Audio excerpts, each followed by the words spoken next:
So welcome, everybody. Thanks for joining us today. My name is Val Sloan, and I work at the National Center for Atmospheric Research, or NCAR, supporting undergraduates and postdoctoral fellows with career development and faculty and others with running summer research internships like REUs. And NCAR is located in Boulder, Colorado. And I'd just like to note that it's this is the unceded territory of the Arapaho, Cheyenne, and Ute nations, Indian nations. And this land was taken over by settlers upon the discovery of gold and silver in the hills nearby around 1850. And I just encourage you to take the opportunity to learn about the history of Indigenous people where you are, and you might find it quite fascinating. And you can check, it's a little bit hard to navigate, but there's a map called native-land.ca. Maybe somebody could write that in the chat, native-land.ca.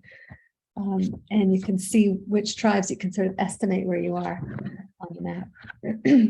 Okay, so today I have the honor of hosting several people with experience in finding, applying to, and being in graduate school, as well as a faculty member, Julie Lundquist, who has been on the departmental side of selecting graduate students. But first, I'd like for you to put into the chat, just to give us all an idea of what questions you have, put a question or two or concern into the chat for us. And that could be something like, how do I decide whether to go to grad school? Should I do?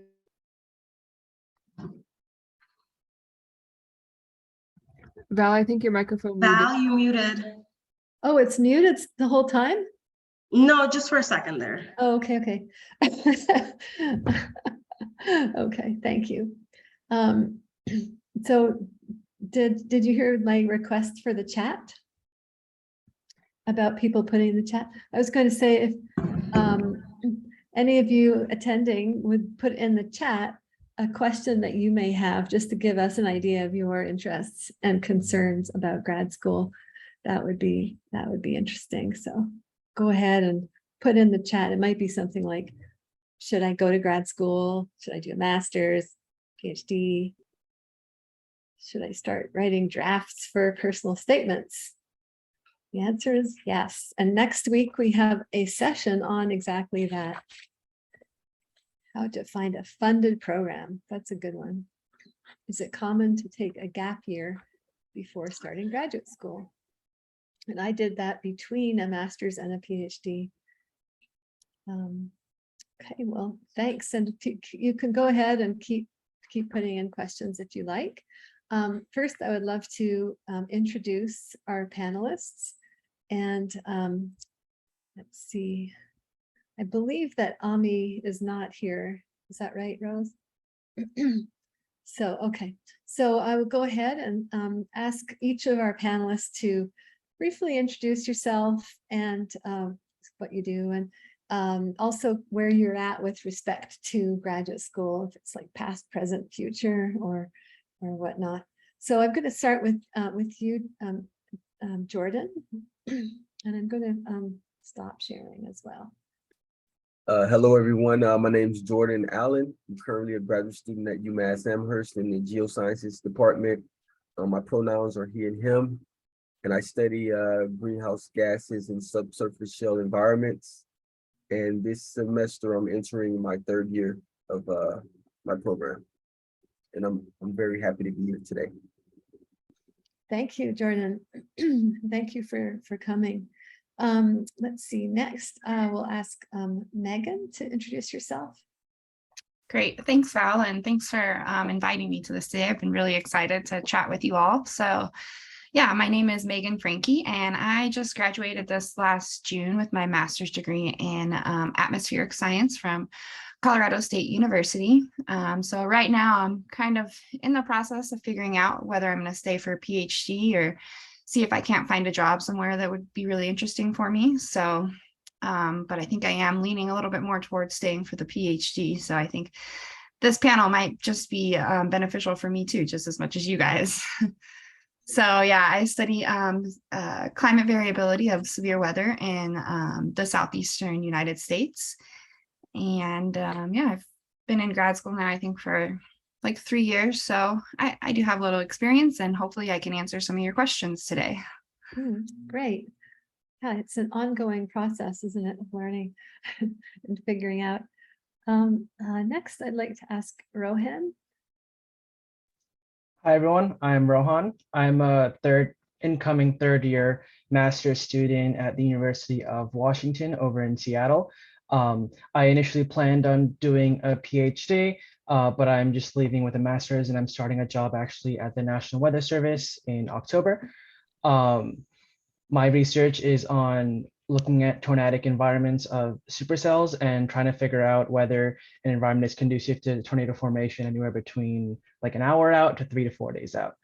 So if you have any questions about grad school or about the research, I'm here to answer questions. Great. And I met Megan and Rohan in a 1-week program, I guess 3 years ago or something. So it's great to see you both again. All right. And then Professor Julie Lundquist.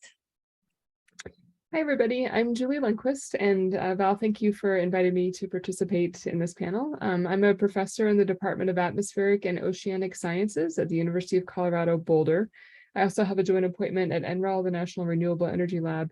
So I try to make sure that my students have lots of information about many different career options. But before you get there, you kind of have to go through the grad school route for certain types of jobs. So I'm really excited to be here and share any insight that I can provide. Going to grad school is a hard process, and hopefully it's a rewarding process, but it can be intimidating. And if you just ask a lot of people a lot of questions, then hopefully that will make the whole process a lot easier for you. That's what we're here for. That's right. It's there's, as you say, sort of like a hidden curriculum, as some people call it, of what to do. So, well, thank you very much, everyone. And so, so the format today oh, I'm sorry, Rose. And I'd like to introduce Rose. Hey guys, my name is Rose Santana. I'm an incoming PhD student at the University of Miami. My research focuses primarily on fish vertebrates, and I do chemical contamination, so how chemical pollutants and contaminants affect fish behavior and their morphology. And yeah, so I'm starting my PhD now, and I've just finished going through the process that we're about to walk you guys through. I think it's still fresh in my mind. That's great, Rose. Thanks. Okay, so I guess in order to give the participants, maximum time to ask questions, that's why we've kept the introductions brief. But I guess I'll start by asking. I'm going to ask Rohan to answer first, because he actually has to leave at 1:30. And so, Rohan, could you tell us a bit about how you decided to go to graduate school, how you found a program and advisor, and was it funded, and whether, what you decided about the master's and PhD? That would be great. Okay, sure. So I went to Rutgers for my undergrad in meteorology, and I've always considered myself to be very, I guess, inquisitive, where I would constantly ask a bunch of questions, and that is the research frame of mind. But more so than that, it was the fact that I couldn't see myself doing a 9-to-5 job right out of undergrad. So it's kind of a combination of both of those things, which led me to apply to graduate schools. And I still kind of kept in mind potential jobs with just a bachelor's, but I was kind of leaning more towards graduate school when I was applying. And then I didn't apply for just one discipline or within the scope of meteorology or atmospheric sciences. I applied to a bunch of different stuff because I found everything interesting and I didn't quite know what I wanted. So I applied to UMiami for microphysics of hurricanes. I applied to Oklahoma for microphysics of nocturnal storms, applied to Washington for tornadoes, applied to somewhere else for climate stuff. So I kind of spread the branches out and kind of see what I got back. And then at the end of the day, I got to visit all the places and then talk to my potential advisors, talk to the grad students there, to kind of get as much information as I could. And then I came to the decision of University of Washington. So I was a master's student with a PhD track because I was not 100% sure what I wanted to do. And I wanted to have that flexibility of potentially leaving with a master's. Because while I did research in undergrad, it's not the same thing as when you're only doing research for graduate school, much more intense and definitely a bigger time commitment there. So I wasn't 100% sure. So I wanted to give myself that flexibility. And I was very open with that with my potential advisors too. I feel like the most important thing I learned is having an important line of communication, constantly updating your advisors on how you're doing, not just academically or in your professional state of mind, but also like on a personal level, like, because at the end of the day, they are your closest connection in the graduate school. They're the ones going to put you past the hurdles that you come up with. So having that open line of communication, like I have weekly meetings with my advisor and we spend half the time talking about my research and half the time talking about other stuff, professional development, whatever it may be. So if there's something you get out of this, it's the line of communication, which I found to be the most important. But yeah, I wasn't sure what I wanted to do. So I went to University of Washington, master's, PhD track. And then so the way University of Washington works is the first year, it's really only classes. You're not doing much research the first year. That's why it's a 3-year program for the master's. And it is funded. It is funded. But I was doing a bunch of classes. They were difficult for sure, but you survive that. So one way or another, you survive it. And then I got to doing research my second year, and then I realized I do not see myself doing research full time. Especially, I guess it was during COVID too, so I was working from home, and that kind of played an influencing role too. But I could not see myself doing research full time, and I like having the more structured system where I have set things to do, and I do those things, and then I'm done for the day. I don't have to think about my research whatever I'm doing outside of work. So I kind of like learned stuff about myself with graduate school. So I would say if you don't know what you want to do, but you're kind of leaning towards graduate school, there's no harm in trying it out. And at the end of the day, it's an experience you'll learn from. So yeah, I 2 years in, I realized maybe this wasn't my thing. But I could still see myself doing a PhD because I also did enjoy the research, even though I couldn't see myself doing it full time. So I was like, all right, let me apply to jobs in going to my 3rd year and then see what I get. And then based on that, I'll decide what I want to do as far as going for a PhD or getting a job. So then I applied to some National Weather Service positions. I got one, and then it was a big internal debate I had, kind of antagonizing over what I wanted to do. But at the end of the day, I realized that I could definitely see myself doing the National Weather Service more than doing a PhD. So then that's why I have gone that route. And fortunately, again, open line of communication, very important. So I told my prospective bosses at the National Weather Service, look, I'm still not done with a master's. I have about a year left to go. It is a priority I get it done. Can you kind of work with me on this? And then luckily the office that I'm going to, they said, yes, even in the office, you can do your master's work on a quiet day, stuff like that. And that's what helped me come to my decision. So that's where I am now. As far as how I found programs, it was kind of a mixture of just kind of searching through various schools that I could see myself staying at as far as the city or location goes. And then going through the faculty pages, kind of highlighting people that I thought I could see myself working with, send out emails, really important. Even before you apply to grad schools, send out emails to advisors you're considering working with, and maybe have a Zoom meeting with them one-on-one so you can get a feel of how they are as an advisor. Don't be afraid to ask questions. Nothing is off the table. And then that's how I kind of limited myself to the 3-4 schools I applied to. And then I chose UW, and here I am now. Is there anything else I missed, Val, that you wanted me to kind of answer there?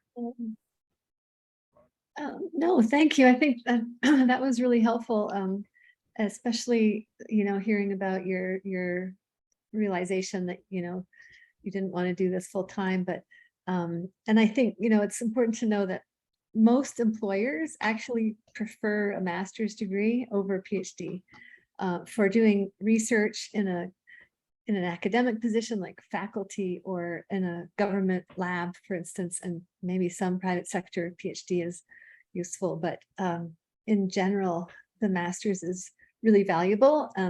And I think schools are starting to have more master's programs than they used to. But in any case, good for you. Did you get any flack from faculty that you didn't want to do the PhD? Not really, mostly because, again, I was open with my advisor all the way through. So like I told her when I was thinking of applying to places, I told her when I did apply, I told her in the interview rounds, I kept her updated.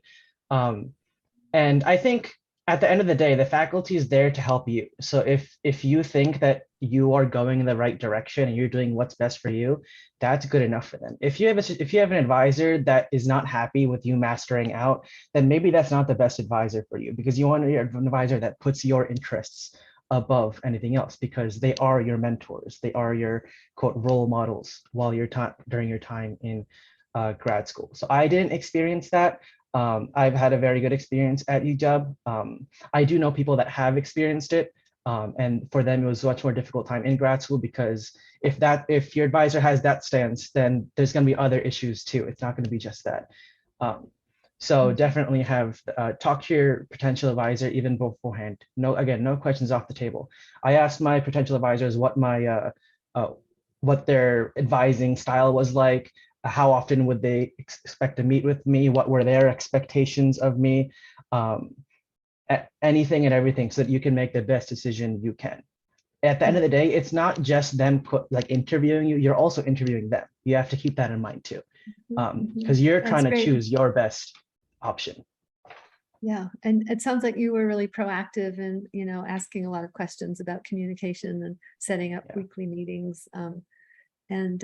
Yeah, thanks. And so, okay, so Julie, you have your hand up. Yeah, I just wanted to echo a lot of the things that Rohan has said about the importance of being proactive and reaching out to people beforehand, and having conversations, thinking about what type of management or collaborative style you have, and what your potential PhD advisor or master's advisor, what style they have. Because students in my group have to deal with the fact that I want to meet with them every week or every 2 weeks. There are other students who would prefer to meet with their advisor once a semester, and other faculty members who like that system. And so it's not really a dating thing, but you are building a relationship with someone, and you want to figure out if your style and their style will work together. Because if you're intellectually excited about the same things, but have very different ways of working, it's probably not going to be a great relationship. So you should be definitely interviewing them and being very clear about what you think you need in terms of, and how that matches with what they offer. I also wanted to make a caveat with a comment that you had made, Val, that most employers want people with master's degrees. And I think that it's really important to be careful about recognizing that different fields have different requirements. So, the National Weather Service may have some requirements. I do a lot of work with renewable energy companies and wind energy companies, and for certain types of jobs, they only want people with master's degrees. But for other types of jobs, you have to have a PhD to do that type of thing. So it's important to not make a blanket statement about how I must have a PhD or I must only have a master's. It's important to think about what kind of job do you want. So find somebody who does what you think you might want to do, and ask them questions about their path and how they got there, to try to understand what is actually a requirement. When I was in grad school, I had this idea that I wanted to go into science policy, and I was told by multiple people that I had to have a PhD in order to do that kind of stuff. A million years ago when I was doing this process. I don't know if that's true or not anymore, but think about what you want to do and whether or not you need a bachelor's degree or a master's degree or a PhD for that. Don't make a blanket statement. Thank you. That's an excellent point. And one way that you can find out what different jobs require, if you go to, for example, Indeed.com, and you can enter keywords of the type of work and the location. It could be a state, for instance. You look through jobs, you can see what are the requirements. What are they asking for? And then they'll have desired things as well. And so you can read about the job and say, well, that doesn't sound interesting enough. Or this one does sound really great. And it says that they require, a degree in such and such, or a master's or a PhD. So that's one way. So, well, thanks. And so let's open it up to everybody. And maybe before we go to the questions in the chat, I'll just ask if, would love it if all of you put your cameras on so we could see you. And then if you want to go ahead and ask a question, please do. You can unmute. And you don't have to put the camera on to ask a question. So what would you like to find out?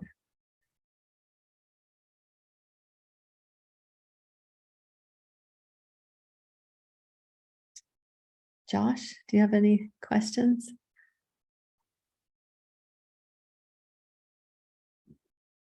Should we start looking at the questions in the chat, maybe? Yeah, sure. So Go I ahead. liked Alex's first question about should I start writing drafts for personal statements now to apply for fall 2023? And I would definitely recommend that whenever you have time, it's good to go ahead and start doing those personal statements. And I think it would be good to kind of have a rough sketch of a general or kind of generic personal statement. But remember, for each of the schools that you apply to, it's probably a good idea to have at least a couple of sentences saying why you are applying to that particular school, like which faculty members you want to work with. Do you have family connections in the area? Are you really excited about a research institute that you want to collaborate with? The people who read your applications, get far more applications than they can accept. And many schools are in the position of wanting to accept far more students than they actually can in terms of the amount of TA funding or the teaching assistant funding or research assistant funding that they have available for graduate students. So making your personal statement personalized for each school is probably a good idea. And so being prepared now and having a good draft now so that you're not, working on it the night before and stressing out about it. Do it slowly and gracefully, and then it won't be a miserable process. Mm-hmm. And it's good to look up the department to see look up what kinds of talks they hold or what kinds of research people do in the department, what their mission statement is of the university or that department, and try to fold some of that in, like Julie was saying. Okay, so before Rohan leaves, are there any last questions or has he left? Nope, there you are. Any last questions for Rohan? Can either unmute or Christian? I have one question. So UW is a prospective grad school that I'm looking at for a PhD, specifically their oceanography program. And I know they have like some kind of prospective graduate student program that they set up over the past couple of years. I don't know if you know anything about that program or kind of what they offer their prospective graduate students. So I had applied in 2019 into 2020 winter. So I was able to visit them actually right like a week before the COVID outbreak began. So you send the application in, and then if you make that first cut, then they let a bunch of students come in and check out the campus, talk to people, and then after that, it's kind of like informal interviews, I guess. So I talked to my potential advisor, but then I also talked to like 3-4 other professors in the department. And then I went home, and then I got the offer a few weeks after that. So as far as that prospective student meeting, I don't know if it's probably going to be in person now, I assume. But if you'd have to send the application first, and then only you would get invited in. There's no way you can, I guess, like actively get in outside of applying.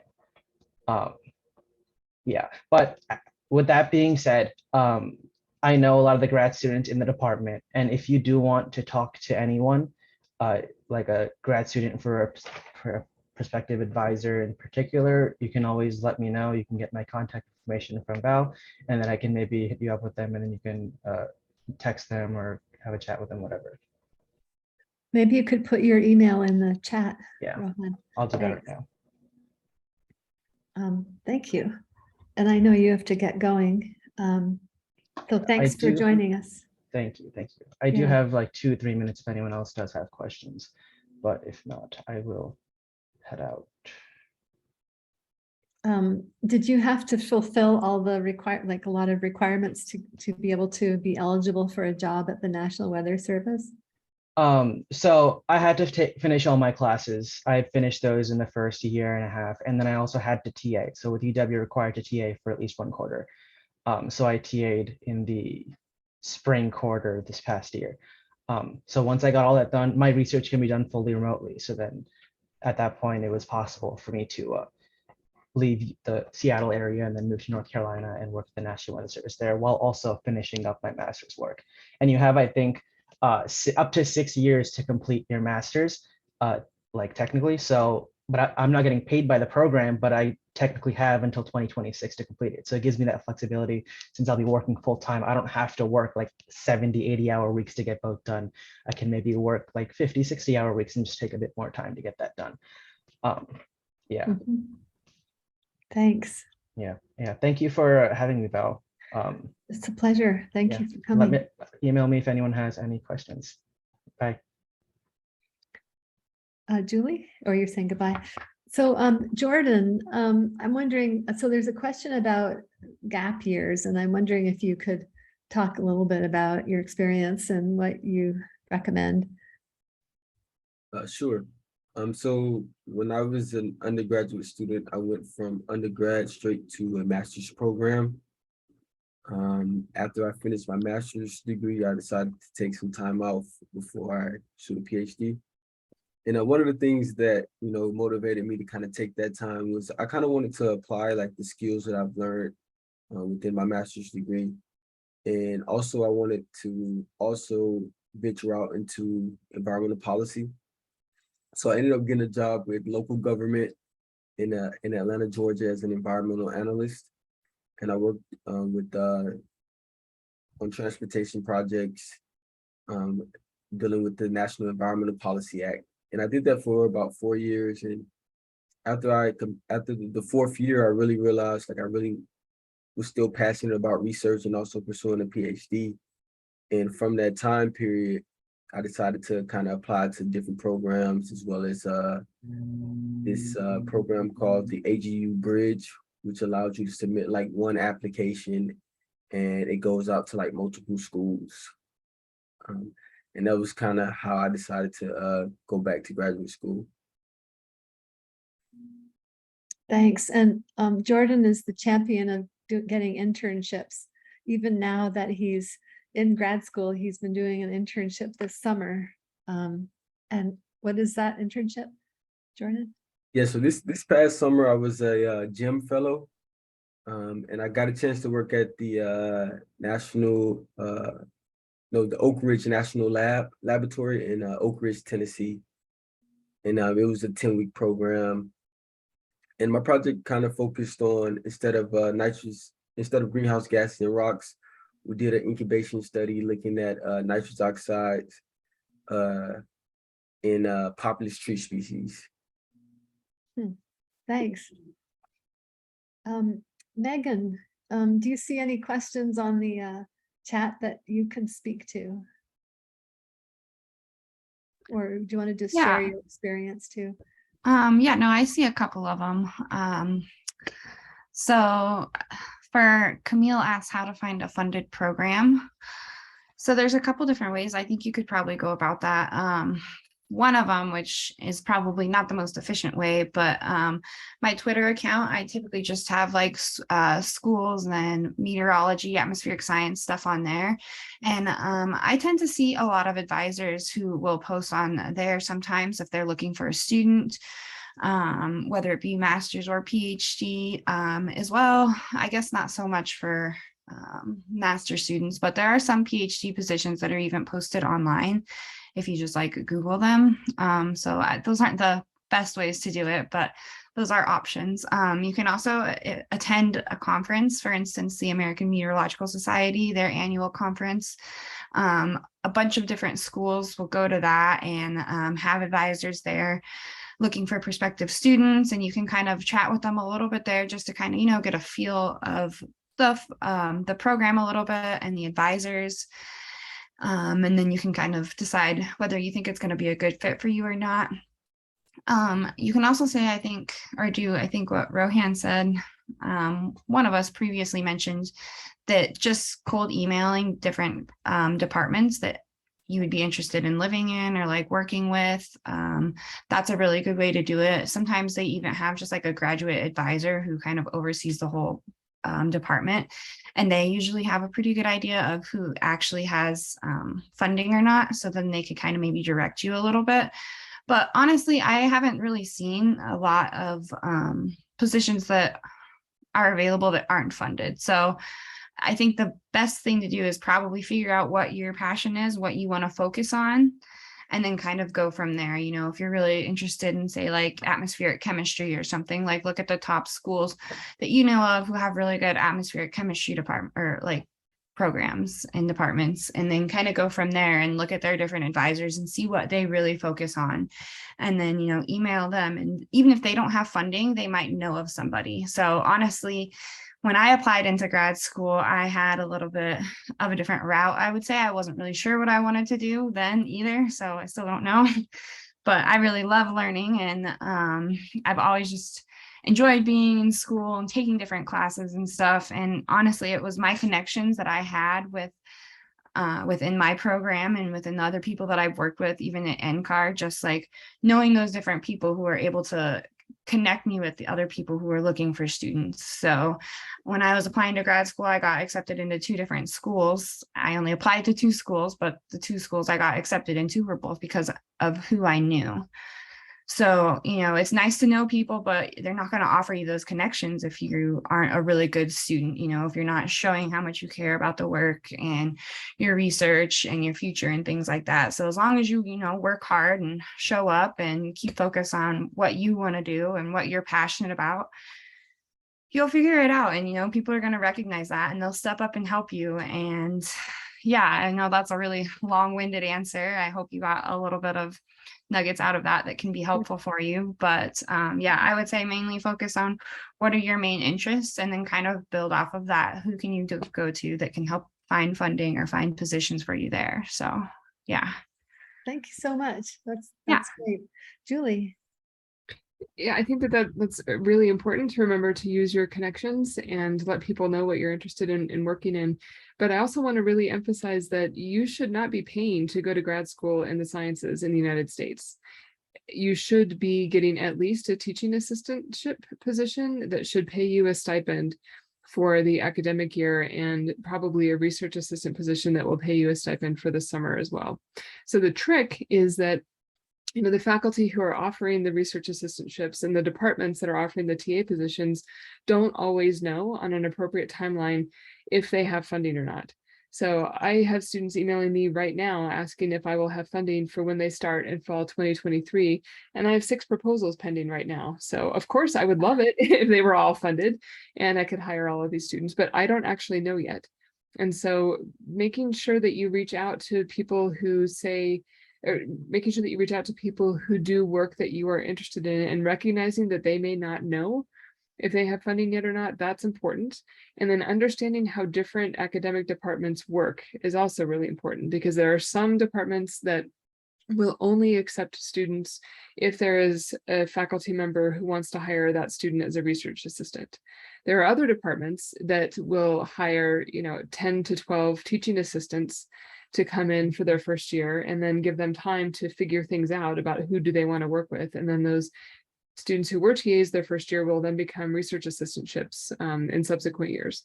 And so figuring out if you like know for sure exactly who you want to work with, and you know that your style and their style will work together well, if they have research funding, that's great. But if you don't actually know what you really want to do, it's great to go to a department that offers TA positions so that you can have some time to figure things out. And I'm not trying to advertise my department too much here, but our department at CU Boulder is one of those that has this kind of flex plan approach where students can come in on a TA position and then figure out who they want to work with within our department, within other academic departments at CU, with people at NCAR or NOAA or NREL. So just recognize that there are a lot of different options.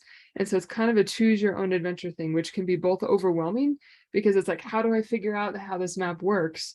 But there's also a lot of freedom and flexibility for you to explore as well. But don't think that you have to pay to go to grad school. You should be getting paid to go to grad school at this point in in at least the atmospheric and oceanic and cryospheric sciences, and if not most other sciences. Engineering might be a little bit different. There are schools that require students to pay to get a master's degree in engineering, but usually in arts and sciences programs, students should be getting paid to go.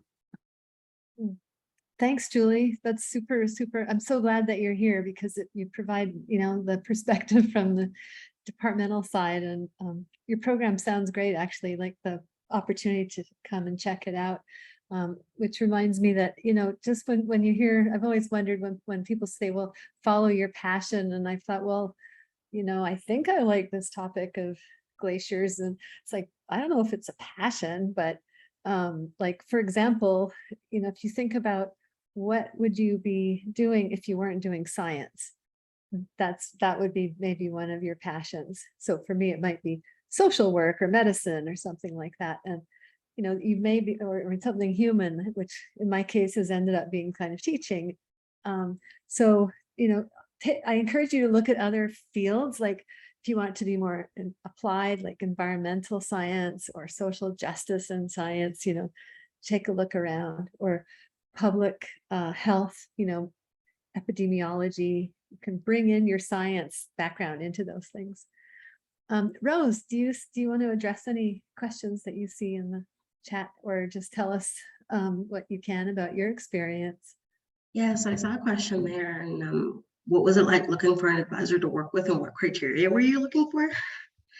I do have a little bit of insight there. So I've worked with terrible advisors and I've worked with great advisors. I think the number one thing to keep in mind is you, yourself, your personality, what type of like mentorship style is compatible with you, because you can meet someone who's fantastic, they're great, they're a genius, you like their research, but if your mentorship and mentee styles do not align, it's going to make things a lot more difficult than it needs to be. Like somebody mentioned earlier, like if you need weekly meetings but your advisor only wants to meet once a semester, that's a problem. So for me, it was really looking for someone who meshed well with my scientific interests, because we need to be interested in the same things. B, if our personalities match and if our academic lifestyles match. Some people will expect you to work 60 hours a week. Some people, say just get it done or whatever. It's important that that lines up. So for me, my advisor was the most important part about grad school. It's everything else I feel like I can try to work with. I can try to work with the geographical location. I can, learn to be passionate about, something, but I can't change it if my advisor is crap, pardon my French. If you have a sucky advisor, it's going to make your graduate school experience a lot worse. So when I was looking for places, I saw some questions in there, people who kept putting an emphasis on the program that they wanted to apply to. It's not necessarily about the program, it's about who you're going to be working with. The program can be great, but if your advisor is terrible, you're not going to have a good time in there. So for me, the way I was looking for advisors is I was reading papers that I really liked, and I would go back and look who worked on those papers and who was doing the type of research that I was interested in. And then I would try to find that person as an advisor afterwards. So I kind of did a reverse search. I wasn't looking for schools, I was looking for advisors, and then just so happened to end up at schools. That's the same way I did it too. I think that's a good approach, actually, is like choosing the papers that you like the most and seeing who published on them. And I also want to point out, Rose didn't address or bring this up, but she actually switched schools and advisors basically after a year because of horrendous advising. And I just think I want to also encourage everybody that, you can change things. You can, move, maybe change within the department or change schools, and you have power to do that, to make those changes. And it's hard, but I can tell Rose is a lot happier now in her new situation. Yeah, you don't have to take abuse, guys. Like, it's okay. And I know for some people it feels like a failure. It's okay to walk away if you think a situation is toxic, or if you think an advisor is just absolutely horrible for you. It's okay to walk away. I encourage you to walk away. You know, we're already going to be spending 5 years or 3 years, you know, if you're doing a master's for graduate school, you're already dedicating a lot of yourself and a lot of time to it. And it's a very intense process. There's no need to make it more difficult than it already is. Sometimes it really does feel like trauma porn in academia, where everybody's sitting there and trying to like figure out who suffered the most. And I'm like, nobody should be suffering. You should be excited about the work you're doing. Right.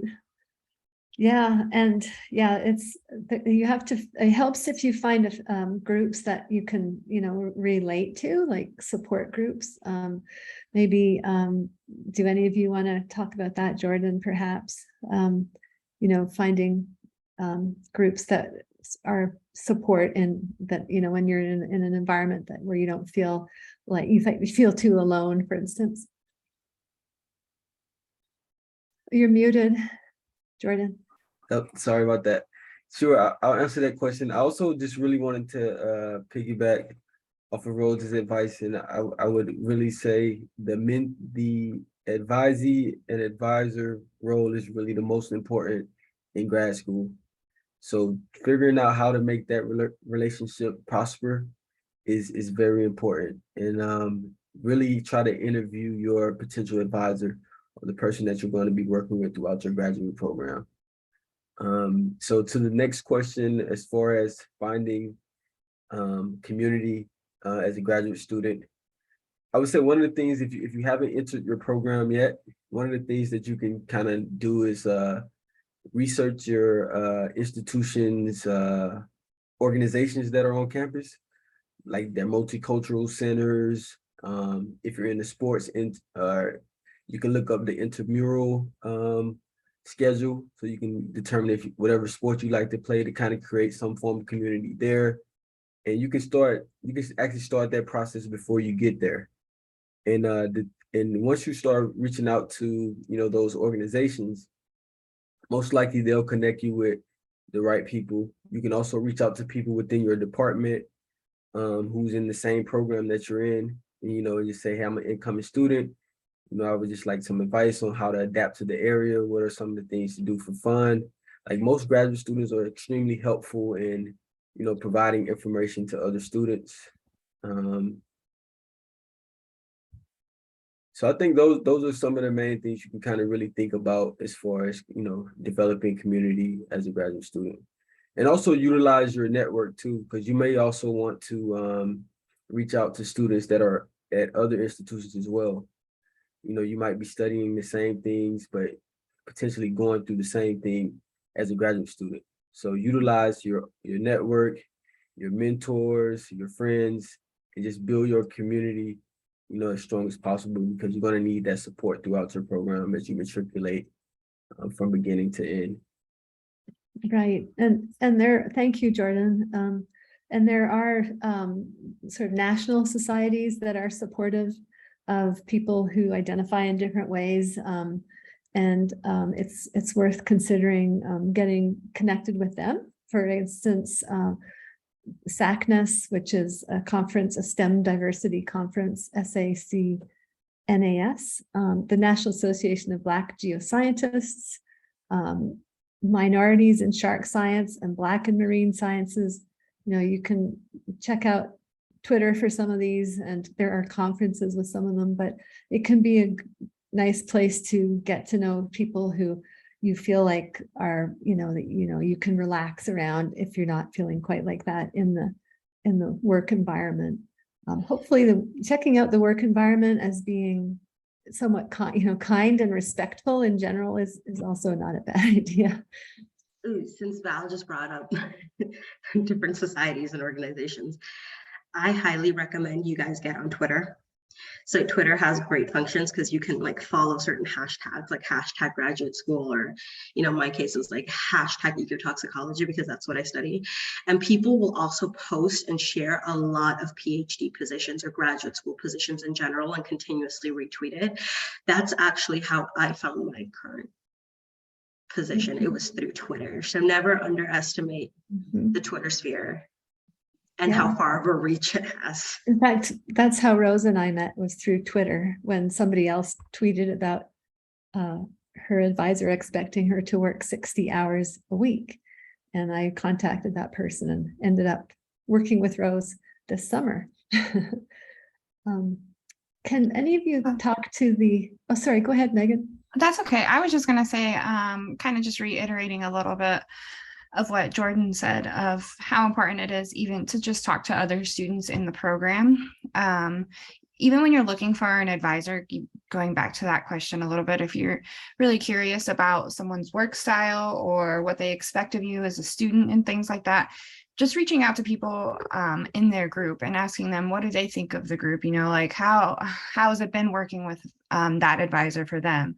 And just different things like that. Because, you know, of course, you're going to kind of get on a little bit better with the students rather than the advisor, just because you guys are probably closer to the same age, you know, you're both in school and all of that. So they're a little bit sometimes more willing to be more honest with you than other people in the department might be. So yeah, and they, you know, you can ask them really anything. You can ask them different groups that you could go be involved in, how it is in the town, like what does the advisor expect of you? How are the classes supposed to go? Just like really anything. So I would really, really try to take advantage of that if you can. And even if you just go onto the website, if you can't meet them in person, you can typically go onto different advisors' websites and see who's in their group. And a lot of the times emails are listed there, and you can just email different students within the group too and chat with them a little bit about it, kind of get a feel from them. So I thought that was a really good tip when I was looking. So I wanted to make sure that was pointed out. Yeah. And, you know, if you notice that somebody has no grad students, or they have one, or they've only ever had 2 grad students, that can be a red flag. Julie? Yeah, I just wanted to totally agree with Megan that it's really important to talk to people who are in the research group of someone who you're considering working with. I mean, it seems like the theme today has been find a good advisor, and there are lots of different ways to do that, but I think talking to their students, current and past students, is really, really important. And you know, someone could have a small group just because they have a small amount of research funding, but there are often warning signs if you see that people have come into the group and then left.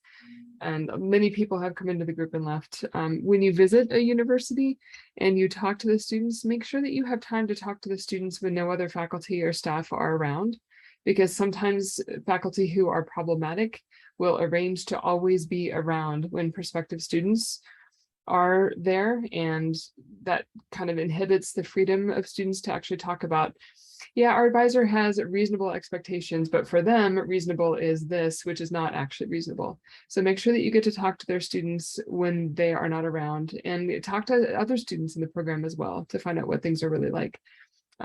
Scientists and professors are not the most self-aware people.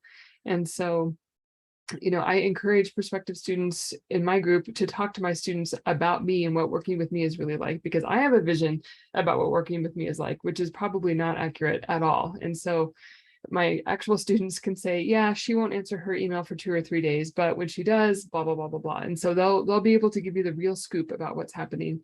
And, you know, there are a lot of things that are happening in the United States in general about different places to live, kind of stratifying and things like that. The graduate students are the ones who will be able to tell you what life will be like as a graduate student in that place. And that can be really important. So yes, please, please, please talk to grad students. And I think most students in general would be very willing to answer, you know, random emails out of the blue, because everybody was in your position just a few years ago and received help from other people and want to pass it on. So don't feel like you're bugging people by asking questions. That's an important thing to do. Thanks, Julie. Could you just speak to, like, you know, if how students approach people? Is it, you know, to talk to them about grad school? Is it by email? And, you know, I hear stories of people who don't get an answer, or, you know, or professors who are just bombarded with emails. Yeah, professors are bombarded with emails. And so the emails that I tend to respond to first are emails that are both concise but informative. And so an email that says, you know, hi, Professor Lundquist, or hi, Julie, I read your paper on something specific, and I think that it's to have specific details to show that it's not just that you looked at my website for 30 seconds and thought, okay, that's good enough, but to show that you actually invested some of your time. So that means that I should invest some of my time as well. Because when you get, in the fall, it turns into something like, 20 emails a day from prospective graduate students, and that's just not tractable. So if you're emailing faculty, you have to do something to stand out. So be specific about why you want to work with that professor. If you have a connection or know somebody who knows them, go ahead and do that name drop. And I always really appreciate it when students include a copy of their CV. So I understand what their background is, like what classes have they taken? Is it likely that they would get into our program or not? If, I'm kind of a weird person. I had a double major in the humanities and in sciences. So if somebody has something like that and I notice it, then I'll probably get excited about that. And so you don't know about the person on the other end. You don't know what's going to be the trigger for them that's going to make them go, oh yeah, let's look closely at this. So include specific information, include your CV, and be specific about, I want to apply for fall of 2023 or spring of 2024. Some programs don't allow spring admissions. And so being specific about your request, or if you're trying to do a transfer between different universities, that's also good. I can't remember who mentioned it earlier, but Megan, maybe it was you about connections.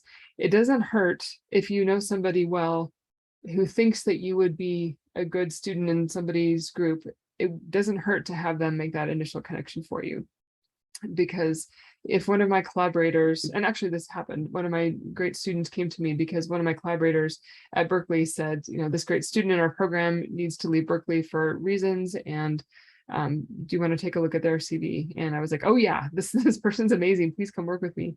So don't hesitate to use those connections. If you don't have them, that's fine. You should still reach out to people, write emails, include your CV, and include something specific about why you might want to work with them. And many departments, sorry, I know I'm talking too much. No, it's fine. But there's one thing I want to mention. Many departments now are doing mentoring of applicants now. So look around the department website and see if that department that you're interested in does this. And so there's like a fleet of current graduate students who want to help people navigate the graduate application process. So I know that our program does it. I think CSU does. I think UW does. I don't know about other schools, but go ahead and reach out to those grad students because they can give you a lot of advice about, if you email this professor, at this time, it's probably going to be a good thing. Be sure to mention blah, blah, blah, or something like that. I don't know exactly how they do their mentoring because the faculty aren't allowed to know anything about it. I just know that it's been very successful and a lot of the students that we accept have had that mentoring. Oh, that's interesting. Okay, thanks. Can anybody speak to how they would recommend writing personal statements and statements of interest, that kind of thing for grad school on the panel? Start early. Start early. Never underestimate. So keep in mind most, at least in the marine sciences or the oceanographic sciences, the applications tend to be due somewhere between December and January. Don't underestimate how often you are probably going to rewrite your personal statement. Mine is like it's a living document. So every time I go in and I would add things or change things, like right now, one thing to consider is, depending on when you reach out to people, if you mesh really well with somebody, like they might ask you to apply to the GRFP or external funding if they don't necessarily have a guaranteed funding for you available as of right now. So like my best friend, she reached out to her advisor, I think it was around July or June, no, July. And her advisor actually helped her put together her GRFP statement. So it was catered specifically to that research that they were going to be doing together. She actually got the GRFP, so I was super proud of her for that. But you never know. Like my advisor and I are also working on separate funding, and we're working on a grant together right now. So it might turn into from just you writing your personal statement if that person is really interested in having you in their lab and, you know, getting to work with you, they might actually also ask you to, you know, go down that route of, all right, well, let's try to see if we can get you some external funding, in which case that buffer is a great time, because then you won't be scrambling in the end to get everything together. And it also helps your case, you know, because they know you're committed. So they will probably push for you in any way they can on their end into actually getting you into the program. And the GRFP is, for anybody who doesn't know, it's a fellowship, it's the graduate research fellowship program, which gives, I think it's $30,000 a year for 3 years, something like that. Jordan and Megan, do you have any insights on those documents that you write for grad school? Like what did you put in your statements? Honestly, I think starting early is a great tip. I think that's a great tip just to kind of carry out throughout your whole life at grad school for anything you do.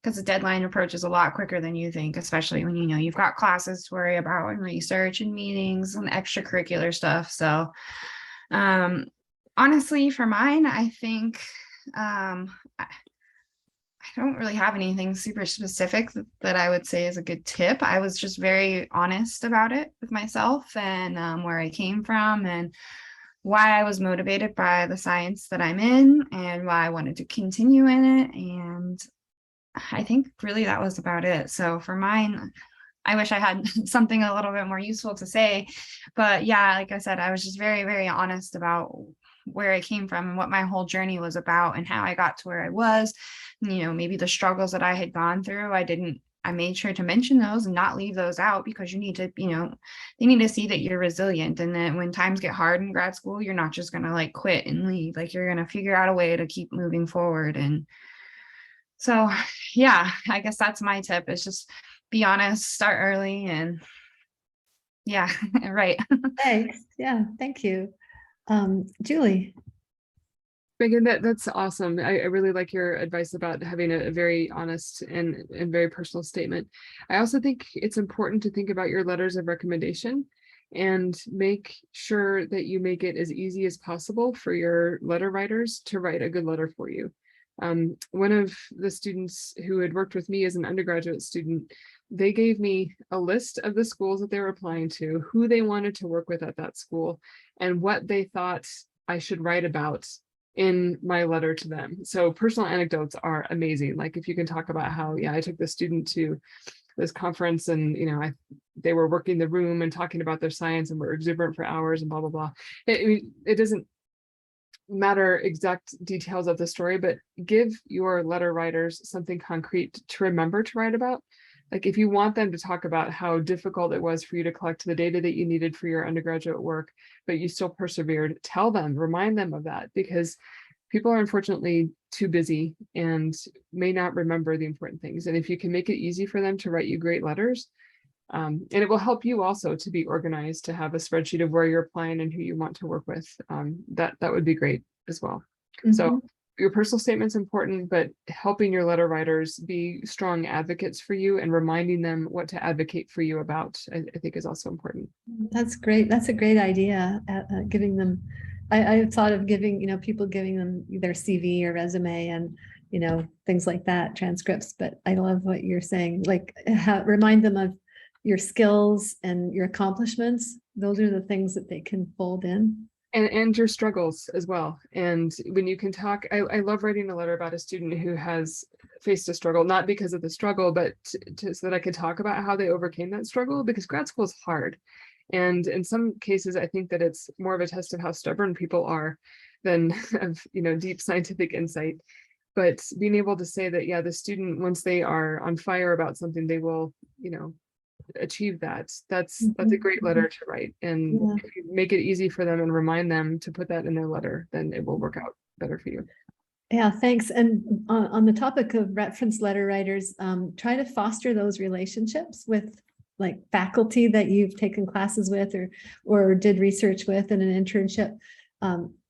send them your poster, send them a PDF if you did a poster this summer in research, or if you wrote a paper or something, or send a photo of you somewhere, and just keep yourself alive in their mind so that they have, it's easier for them to write a letter that way as well. Jordan, did you want to speak? Oh, Rose, go ahead. Yeah, on the letter writers real quick, I wanted to focus on try to get a diverse pool of letter writers that can write towards different attributes that you want, like whether like your research, yes, that's important, they need to know you're a good scientist, but for a lot of these spaces they're also like, well, what type of someone who can talk about your mentoring skills or your communication skills, and try to get them spread out from different places. So I kind of shot myself in the foot when I was starting out. I didn't really know how to navigate this process. I'm the first person in my family to go to college, so no help on that end. But like, for example, all of my letter writers were very closely related. And when I left my last university, because of dealing with a racist advisor, which is why I had left originally, I kind of burned that bridge, because now I can't ask any of those previous letter writers for letters anymore, because I don't feel confident that they'll give me a good letter. So try to spread it out as well. So if you're ever in a situation where if your relationship with that one person sours, you're not sitting there like, oh, well, shoot, I have nobody to write me a letter right now. So yeah, try to be diverse. Yeah, that's really great advice. Thank you. Jordan, did you want to chime in on any of this about statements and letters? Yeah, I would say with the personal statement, this is just your opportunity to kind of tell your story, tell your story about, how did you get interested in science? What are some of the things that you may have went through, as well as the current research that you're thinking about working with, and also where do you want to see yourself in. The personal statement kind of gives you that opportunity to kind of write those things. And one thing to also add, as you, thinking about grad school, think about the skills that you need for the career that you want to have. What skills do you need to be really good at to do well in the career that you want to pursue. And also, just one last thing about advice too: learn the metrics that you will be judged by as a graduate student. I know for most graduate students, one of the things that's very important is having funding, being able to publish your work. So, being able to apply for fellowships or proposals, as well as being able to produce manuscripts to get publications. So really think about those things and think about the skills that you need to, to really be successful in those processes. Mm-hmm. Yeah, thank you. Megan, were you wanting to? No, I was just sitting up straight. All right. So there's a question. Did any of you leave your hometown to go where you are now? And how did you handle the change? And I know, Jordan, you did, and you went also to from Atlanta to a fairly rural Massachusetts town that's majority white, and majority white university. Can you speak to that a little bit of how you handled that change? Yes. So one of the things, I think one of the questions that was asked about, building your network and finding community. So that was one of the things that really helped me out as far as like transitioning from Atlanta, Georgia to UMass Amherst. Having that big community, reaching out to those multicultural organizations before I got here, and trying to establish that relationship. So once I got here, I did know a few people, and then that kind of really helped me to kind of, learn the campus a little bit. And then from there, I just took it from there. And then also just having mentors, from all around the country where, I've reached out and just, ask for advice. What are some of the things I should be thinking about, how to navigate this space. Those things really helped me out as far as transitioning from, my hometown to a new area. And then also, as an undergraduate, I got a chance to kind of internship, I think, each summer as an undergraduate student. And in each of those opportunities, I was in, different locations and being around different personalities. And that really helped me as far as being able to, go outside the box a little bit, as well as go outside of my comfort zone. and it also helped me grow. Like, I think that's something that you also really think about too. Even though you're leaving your hometown, like being in a different space is really going to help you grow. It's going to help you learn yourself, as well as, you know, help you become the person that you want to become. So think about it in a positive light as well. Thank you.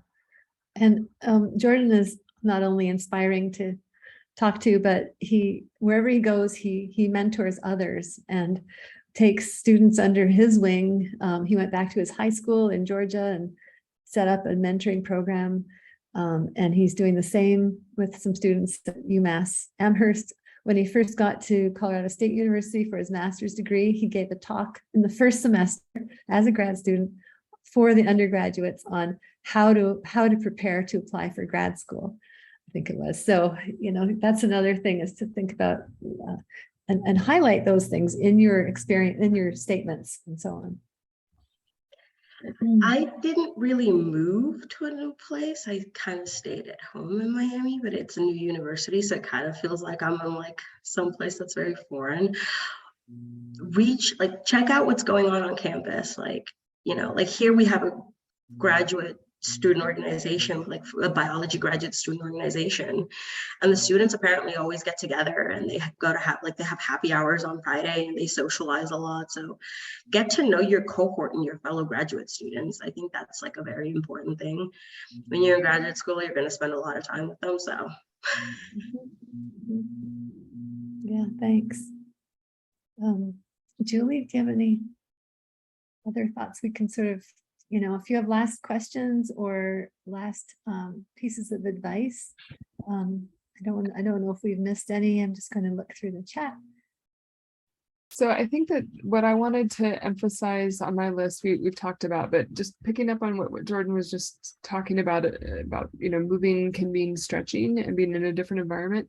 I think it's pretty interesting that all of the European universities that I collaborate with, they all have a requirement that their graduate students go away somewhere else for 6 months.